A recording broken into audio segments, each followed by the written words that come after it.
संदेश बुलंदतोफ TV news. जागतिक viral hepatitis दिनानिमित्त जुने जिल्हा रुग्णालय धुळे यांच्या वतीनं व्हायरल हिपॅटायटिस नियंत्रण व जनजागृती अभियानाअंतर्गत मंगळवारी भव्य जनजागृती रॅलीचं आयोजन करण्यात आले। रॅलीच्या माध्यमातून नागरिकांमध्ये व्हायरल हिपॅटायटिस या आजाराविषयी जागरूकता निर्माण करून वेळेवर निदान, उपचार आणि प्रतिबंधात्मक उपाययोजनांची माहिती देण्यात आली। जनजागृती रॅली दरम्यान व्हायरल हिपॅटायटिसची लक्षणं, संसर्गाची कारणं, प्रतिबंधात्मक उपाय, लसीकरणाचं महत्त्व तसेच वेळेवर उपचार घेतल्यास हा आजार पूर्णपणे नियंत्रणात ठेवता येऊ शकतो याविषयी नागरिकांना मार्गदर्शन करण्यात आले। माहितीपर फलक आणि घोषणांद्वारे आरोग्याबाबत जनजागृती करण्यात आली। यावेळी जिल्हा शल्य चिकित्सक डॉक्टर रवींद्र सोनवणे यांनी सांगितले की व्हायरल हिपॅटायटिस हा गंभीर आजार असला तरी वेळेवर तपासणी व योग्य उपचार घेतल्यास त्यावर प्रभावी नियंत्रण मिळवता येते। जुने जिल्हा रुग्णालय धुळे इथं या आजाराची तपासणी, औषधोपचार व आवश्यक आरोग्य सुविधा उपलब्ध असून नागरिकांनी त्याचा लाभ घ्यावा। याप्रसंगी अतिरिक्त जिल्हा शल्य चिकित्सक डॉक्टर महेश भडांगे, डॉक्टर स्वप्नील पाटील, निवासी वैद्यकीय अधिकारी डॉक्टर विवेक जाधव, डॉक्टर अतुल पाटील, बाह्यरुग्ण परिसेविका श्रीमती प्रतिभा घोडके, भूषण जोशी, रेखा माळी, सोनिया रोकडे, कमलेश परदेशी, किशोर हलगीर, ज्योती बागुल, पूजा थोरात, सप्तशृंगी बहुउद्देशीय महिला संस्थेचे हिरालाल भोसले व संजय सैतवाल यांच्यासह जिल्हा रुग्णालयातील अधिकारी, डॉक्टर, परिचारिका, आरोग्य कर्मचारी व इतर कर्मचारी मोठ्या संख्येने सहभागी झाले होते। ही जनजागृती रॅली शहरातील प्रमुख मार्गावरून काढण्यात आली। रॅलीमुळे नागरिकांमध्ये व्हायरल हिपॅटायटिस विषयी जागरूकता निर्माण झाली असून नियमित आरोग्य तपासणी, स्वच्छतेची सवय आणि वेळेवर उपचार यांचे महत्त्व अधोरेखित करण्यात आले। मुख्य संपादक यादवराव सावंत। सर, सर्वांना सप्रेम नमस्कार। मी डॉक्टर रवींद्र प्रकाश सोनवणे, जिल्हा शल्य चिकित्सक, जिल्हा रुग्णालय धुळे।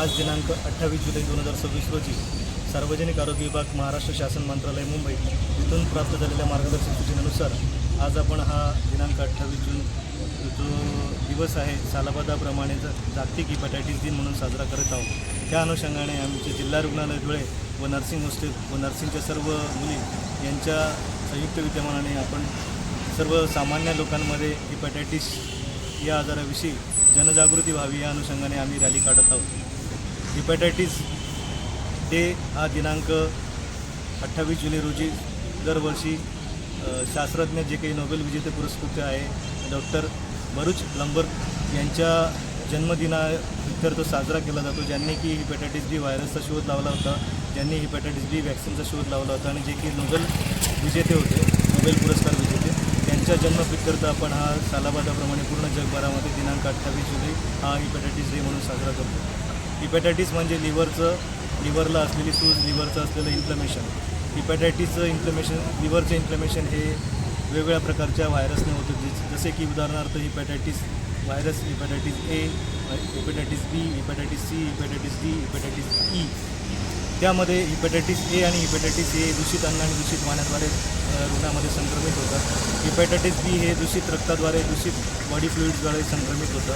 हिपॅटायटिस सीची लागण देखील ही दूषित रक्ताद्वारे होते आणि हिपॅटायटिस डी हा आजार ज्या रुग्णांना हिपॅटायटिस बी असेल त्यांनामध्ये हिपॅटायटिस बी होते। तर आजची रॅली ही आपल्या सर्व जनसामान्यांमध्ये हिपॅटायटिस आजाराविषयी अवेअरनेस क्रिएट करण्यासाठी काढण्यात आली आहे आणि त्याच्यावर असलेले प्रतिबंधात्मक उपचार आणि असलेले उपचार याची माहिती सर्वसामान्य जनतेपर्यंत पोहोचावी या अनुषंगाने आपण ही रॅली काढलेली आहे। हिपॅटायटिस बी ह्या लस उपलब्ध असून हिपॅटायटिस बीची लस जन्मताच बाळाला 24 तासाच्या आत दिली जाते। हिपॅटायटिस बीची लस ही जी आहे ही ज्या अतिजोखमीचे रुग्ण जसे की अतिजोखमीच्या गर्भवती माता, मल्टिपल सेक्स पार्टनर ज्यांच्यामध्ये असतील असे कमर्शियल सेक्स वर्कर्स, तसेच गर्भवती माता, तसेच जे हेल्थकेअर प्रोफेशनल असतात म्हणजे आमच्यासारखे डॉक्टर्स मंडळी, पॅरा क्लिनिकल मंडळी जे क्लिनिकल लॅबोरेटरीमध्येच काम करतात त्यांना देखील रिस्क असते, तर त्यांनी देखील प्रोफॅलॅक्टिकली हिपॅटायटिस बीचा वॅक्सिनचा डोस घेतला पाहिजे। त्याच्यामध्ये वॅक्सिनचं शेड्यूल असं असतं, पहिला डोस जो असतो तो 0 डोस कन्सिडर केला जातो, दुसरा डोस तो घेतल्यानंतर 1 महिन्यानंतर घेतला पाहिजे आणि तिसरा डोस हा 6 महिन्यानंतर घेतला पाहिजे, असं वॅक्सिनचं स्वरूप असतं। तसेच हे जे काही ड्रग ॲब्यूज असतात, क्रोनिक ॲडिक्शन असतात, जे IV यूज करतात त्यांनी देखील याचं प्रोफायलॅक्सिस गेलं पाहिजे।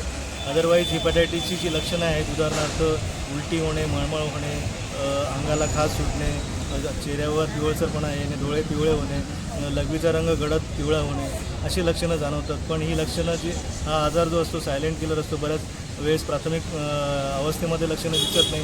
जेव्हा लिव्हरला गंभीर इजा पोहोचते त्यावेळेस लक्षणं दिसतात. तर त्यामुळे 18 वयोगटातील वरील जे काही रुग्ण असतील किंवा सर्वसामान्य जनता असेल त्यांनी वर्षकाठी एकदा तरी हेपॅटायटिसची तपासणी करणं गरजेचं आहे. तरी मी सर्व धुळेकर जनतेला आणि धुळेकर नागरिकांना आवाहन करतो की प्रोफायलॅक्सिस म्हणजे प्रतिबंधात्मक उपचार आपण घेतले पाहिजे आणि ज्यांना कोणाला लागण झाली त्यांच्याकडे आमच्या इथं सर्व लस उपलब्ध आहे, इम्युनोग्लोबिन्स उपलब्ध आहेत. सार्वजनिक आरोग्य विभाग महाराष्ट्र शासनाने सर्व शासकीय रुग्णालयांमध्ये हे प्रतिबंधात्मक उपचारासाठी जनजागृतीपर कार्यक्रम ठेवलेले आहेत आणि ज्यांना कोणाला लागण झाली त्यांच्यासाठी औषधं पुरेशा प्रमाणात उपलब्ध साठा ठेवलेला आहे. तसेच लसींचं देखील पुरेशा प्रमाणात उपलब्ध साठा ठेवलेला आहे. तसेच इम्युनोग्लोबिन जे काही आजारावर ट्रीटमेंट म्हणून दिली जातात त्याचं देखील साठा ठेवलेला आहे. तरी नागरिकांना नम्रपणे आवाहन करतो की त्यांनी जवळच्या शासकीय रुग्णालयामध्ये असलेल्या ह्या सर्व शासकीय योजनांचा लाभ घ्यावा. धन्यवाद.